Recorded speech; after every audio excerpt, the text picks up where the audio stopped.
Hello everyone, back to my channel Rimpina চ্যানেলের সবাইকে স্বাগত। বড়দেরকে প্রণাম আর ছোটদেরকে মন থেকে জানাই ভালোবাসা জানিয়ে আজকের এই ব্লগটা আমি স্টার্ট করলাম। আর এখানে আমার ছোট জায়ের আমার মাওইমা এসেছেন, ওনার সাথে গল্প করছিলাম। আর এখানে সকাল সকাল আমাদের পুরাতন ঘরের টিনগুলো ছুটানো হচ্ছে, যার কারণে হচ্ছে বর্ষাকাল সামনে চলে আসছে। আর টিনগুলো একদম খারাপ হয়ে গিয়েছে, তোমরা দেখতেই পাচ্ছ একদম ফুটো ফুটো হয়ে আছে। আর মোবাইলের মধ্যে এত ক্লিয়ারলি বোঝা যাচ্ছে না, যেহেতু আমি অনেকটা নিচে, তো অনেক ভিডিও কিন্তু জুম করে করেছিলাম যতটুকু পেরেছিলাম আর কি।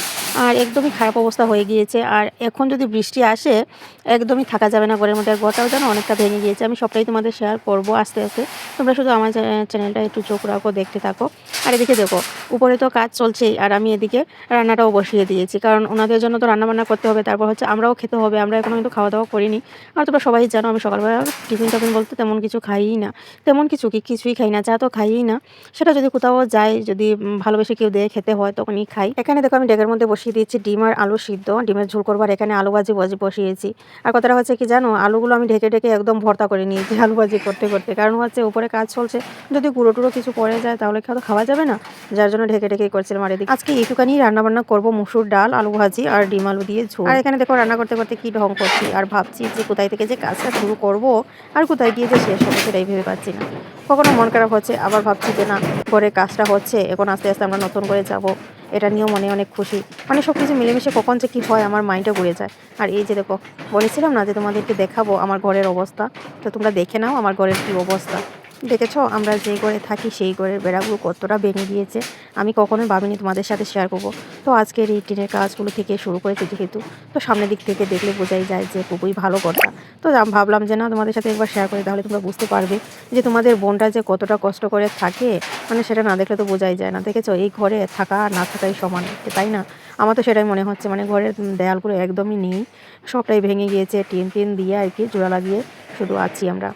আর এদিকে দেখো ঘরের সব কিছু খাটের খাতাগুলো সবগুলো যা আছে আর কি, যতটুকু জামা কাপড় সবগুলো একসাথে নিয়ে, আর দেখো বেড কভার দিয়ে ঢেকে রেখে দিয়েছি। আমিও রেখেছি, আমার বর্মশারা রেখেছেন, সবাই আর কি হাতে হাতে কাজ করে নিচ্ছে, কারণ একা তো করা সম্ভব না, যেহেতু ঘরের উপরটা একদম ছাদ থেকে ধরে সব কিছুই খোলা হবে, বলতে পারো পুরোটাই ভাঙাই হবে, শুধু এই সাইডের দেয়ালগুলো ছাড়া আর কি।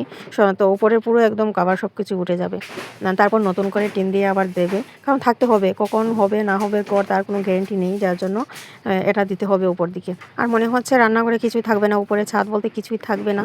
কখনো এরকম দিন কাটিয়ে আসেনি, কিন্তু ভগবান আমাদেরকে এরকম জায়গায় পৌঁছে দিয়েছেন, কি করব, আমাদেরকে তো বাঁচতে হবে, চলতে হবে।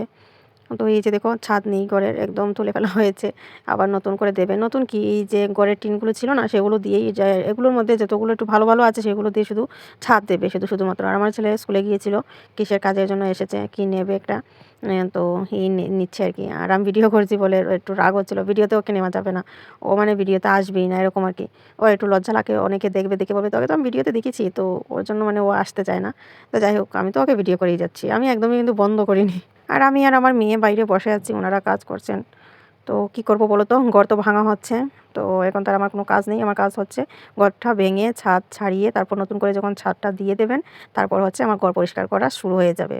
আর বয়সটা তো বন্ধুরা আমি পড়েই দিচ্ছি, জানো রাত পুরো 9টা বেজেছে, আমি রাত 9টা না 9:30টায় আমি স্নান করেছি, কিছু করার নেই, ঘরের কাজ যেহেতু। আর দেখো কতটা অসহায় অবস্থায় আমি বসে আছি এখানে, আর এই যে আমার পাশে মেয়ে বসে আছে, আর ওনারা তো কাজ করছেন। আর এখানে একজন দাদা বলছেন ভিডিও করো, সাথে আমাদেরকেও নাও, ভিডিও আপলোড দাও। আমি তো দেখি, খুব ভালো লাগে, খুব ভালো লাগলো।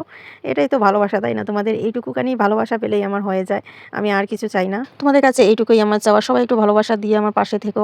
অনেক স্বপ্ন নিয়ে আমি এই ইউটিউবে এসেছি, আমাদের ভালোবাসা যদি হয় সঠিক, তাহলে আমার স্বপ্ন পূরণ হবে। আর এখানে গরম জল বসিয়ে দিয়েছি, ওদেরকে একটু চা দেবো, কারণ ওনারা প্রায় কাজ অনেকটাই করে নিয়েছেন। এই যে দেখো ঘরের কি অবস্থা, একদম সব কিছু একদম এপাশ ওপাশ হয়ে চেটিয়ে আছে। তো ওগুলো গুছাবো, আগে ওদেরকে চা দিয়ে দিই, তারপর গুছাবো। আর খুব অবস্থা খারাপ, দেখতেই পাচ্ছ কতটা নোংরা হয়ে আছে, আর ঘরের মধ্যে কতটা নোংরা জমেছে। এই উপরের ছাদটা তোলার মানে দাদা কাজ করছেন, আমি একটু ভিডিও করছিলাম ঘরটা ঘুরিয়ে। তো এরকমই থাকবে এখন, তোমাদেরকে যেমনটা দেখিয়েছি, শুধু রান্না করে কিছুই থাকবে না, ছাদ এরকম খালিই থাকবে। আর যে আমাদের যে বেডরুমে শুধু ছাদটা শুধু এক চাল করে টিন দিয়ে দেওয়া হবে। সবাই একটু আশীর্বাদ করো যেন ঘরে তাড়াতাড়ি পৌঁছে দিতে পারি। এখন ধুয়ে দিয়ে রাখবো, এখানে মুছামুছি করছি একটু। আর ঘরটা একদম অগোছালো হয়ে আছে, জানি না কখন যে শেষ হবে।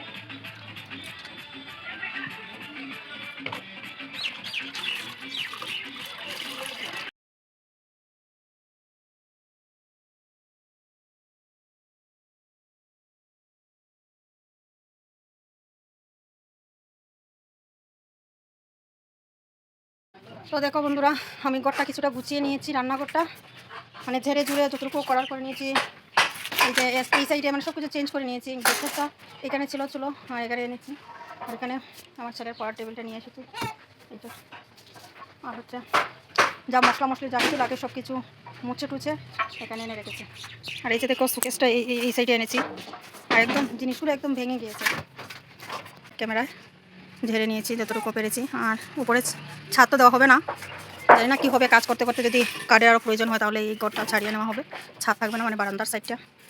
আর এই যে দেখো এরকম করেছি, মানে গুছিয়ে নিয়েছি। শুধু ঘরটা শুধু মোছামুছি করবো। আর এই ঘরের অবস্থাটা রয়ে গিয়েছে, দেখি কতটুকু করতে পারি। এখানে ঘরের পাকাগুলো সবগুলো এখানে জমা করে রেখে দেওয়া হয়েছে। এই যে মেয়েও কাজ করছে, দেখো সবাই কাজে ব্যস্ত। কী গো আইসি, কাজ করছো? বাবা, কাজের মেয়েরা সবসময় কাজেরই থাকে, সবসময় কাজ করে। হ্যাঁ, কাজ করে। এবার যাব বেডরুমটা একটু ঝাড়াঝুড়ি করব, পরিষ্কার করব। চলো। আর এই যে বাইরের অবস্থাটা, বারান্দায় টারান্দায় একদম জাবড়া হয়ে আছে। আর এই যে দেখো এখন আমি এই ঘরটা পরিষ্কার করব। আর কীভাবে কী করবো, খুব বাজে অবস্থা। এই যে সোফাতে কাপড় চোপড়, এই যে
তো এই যে দেখো বন্ধুরা, কিছুটা ঘর গুছিয়ে নিয়েছি। কারেন্ট নেই, কারেন্টের জন্য এখানে ফিটিং করা হচ্ছে। আর এই যে বিছানা টিছানা রয়েছে, এগুলো গুছাবো আস্তে আস্তে। প্রায় পরিষ্কার করে নিয়েছি। এই যে তোকে এগুলো দিয়ে মানে এই চারিগুলো দিয়ে সোফা টোফা ঢাকা ছিল আর কি, অনেকগুলো গুঁড়ো টুড়ো লেগে আছে এগুলোর মধ্যে। তো ওগুলো ঝেড়ে টেড়ে তারপর করবো। কারেন্ট নেই, যার জন্য ফ্ল্যাশ লাইট জ্বালিয়ে দেখাচ্ছি। এই যে খাটগুলো বেড কভার করবো, পাতবো। আর হচ্ছে এই যে আমলাগুলো গুছিয়ে নিয়েছি। তো কারেন্ট নেই বলে একটু জাবড়া টাইপের লাগছে আর কি, মোটামুটি হয়ে গিয়েছে। এই যে আর ধুলো দেখো, প্রচণ্ড পরিমাণে ধুলো। এই যে দেখো ধুলো কীভাবে, দেখেছো? তো এগুলো ঝাড়বো। আর এই যে আয়ুষিও গুছাচ্ছে, সবাই মিলে কাজ হচ্ছে। আর এদিকে তো রয়েছে, দেখো রাত হয়ে গিয়েছে কিন্তু এগুলো গুছাতে পারলাম না, আস্তে আস্তে করবো। দেখি কাল কতটুকু করতে পারি, আজ কি করতে পারি। আর বাইরে অনেকগুলো বাসনও রয়েছে, বাসন টাসন কিচ্ছু দেওয়া হয়নি। এই যে বাইরের দিকটা আমি দেখাচ্ছি। এই দেখো জল এসেছিলো, তো জল টল আমার হাজব্যান্ড পরে এখানে এনে রেখেছেন। যে চুলো আর এই যে দেখো রান্নাঘরের অবস্থা, ওনারা লাইটিং করছিলেন আর কি। এই যে লাইটটা ফিটিং করছেন। আর বাইরে তো কিছুই নেই, এই যে আম গাছ আছে উপরে। আর এই যে রান্নাঘর দিনের বেলা তো দেখিয়েছিলাম, তো রাত্রিবেলা একটু শেয়ার করছি। আর এই যে কারেন্টের ব্যবস্থা চলছে বাপ ছেলে মিলে। আর হচ্ছে এই যে বাইরের দিকটা দেখা যাচ্ছে না, অন্ধকার তো, যার জন্য এই যে বাইরের দিকটা একদম অগোছালো হয়ে গেছে। এই যে দেখো একদম অগোছালো। এখানে অনেকগুলো কাপড়। এই যে দেখো বাইরের দিকটা দেখাচ্ছি, এই যে বাসন দেখেছো, বাসনগুলো ধুতে হবে বাইরে। খুব খারাপ অবস্থা। এই যে দেখো আমার কিন্তু এরকমটা থাকে না, আমি যতটুকু পারি করে নিই। এই যে দেখো বাসন রয়েছে বাথরুমের ভেতরে, দেখেছো? তোমরা না দেখলে বিশ্বাস করবে না, একা হাতে করছি, কি করবো বলো? ছেলেমেয়েরা তো করছে, তাও এদিকের অবস্থাও খুব খারাপ, খুব খারাপ, দেখেছো? তো চলো কাজ টাজ করে নিই, দেখি কতটুকু করতে পারবো জানি না, আমার অবস্থা একদম খুব খারাপ। আর হচ্ছে স্নান টান তো করিনি, স্নান টান কখন করবো জানি না, তবে বাসনগুলো তো ধুতে হবে। তো যতটুকু প্রয়োজনীয় বাসন দেবো, না হলে কাজ দিতে হবে, চেষ্টা তো রাখতে হবে। তো চলো কাজগুলো করে নিই। তো এই যে ঘরটা, তো চলো বন্ধুরা, যদি পারি তাহলে ব্লগ করব, আর না হলে এখানেই শেষ দেবো আর কি। চলো কাঠগুলো এবার এই খাতাগুলো এনে সুন্দর করে সাজিয়ে নিয়ে যে সুকেসটা গুছাচ্ছিলাম আর কি। তো দেখো বন্ধুরা, আমি এখন স্নান টান করে আসলাম। তো এখন বাজবে হয়তো, এখন 9টা 9:30 বেজে গিয়েছে, কিন্তু আমি স্নান করে এসেছিলাম 8:30 এরকম হবে। তো এই যে খাওয়া দাওয়া করে নিয়েছে, এই যে ছেলে ঘুমিয়ে পড়েছে, আর এই যে আমার বড়মশাই মশারটা একটু টাঙ্গাচ্ছেন। তো এখন আমিও ঘুমিয়ে পড়বো। আর এই যে দেখো আমি স্নান করে এসেছি, যে চুলটা একদম ভিজাই রয়েছে, জল পড়ছে, তো খুব ঠান্ডা লাগছে, খুব ঠান্ডা। তো এখন ঘুমিয়ে পড়বো। খাওয়া দাওয়া তো কমপ্লিট তাড়াতাড়ি, কারণ আজকে তো খুবই পরিশ্রম হয়েছে, যার জন্য সারাদিন খাটতে হয়েছে। তো এখন তাড়াতাড়ি ঘুমিয়ে পড়বো। তো চলো আজকের জন্য এইটুকুই ভিডিও। যদি ভালো লেগে থাকে তাহলে সবাই একটু ভালোবাসা দিয়ে পাশে দেখো, আর আমার চ্যানেলটাকে একটু সবাই সাবস্ক্রাইব করে বেল আইকনে ক্লিক করে রেখো, যেন ভিডিও আপলোড দেওয়ার সাথে সাথে নোটিফিকেশনটা তোমাদের কাছে পৌঁছে যায় সবার আগে। তো চলো সবাই ঘুমিয়ে পড়ো, আমিও ঘুমিয়ে পড়ছি। আইসি কোথায়? আইসি এই যে আইসি আজকে খুব কাজ করেছে, তাই না? আইসি খুব কাজ করেছে। তো চলো টাটা। আমি সিঁদুর টিঁদুর কিছু দিইনি, তো কেউ কিছু বলবে না, দেবো, কারণ রাতেবেলা স্নান করেছি তো তার জন্য আর দিইনি। আর চলো টাটা, সবাই ভালো থেকো। নেক্সট ব্লগে আবার দেখা হবে। আমি সিঁদুর দিয়ে দিয়েছি, এবার ঘুমিয়ে পড়বো। Good night.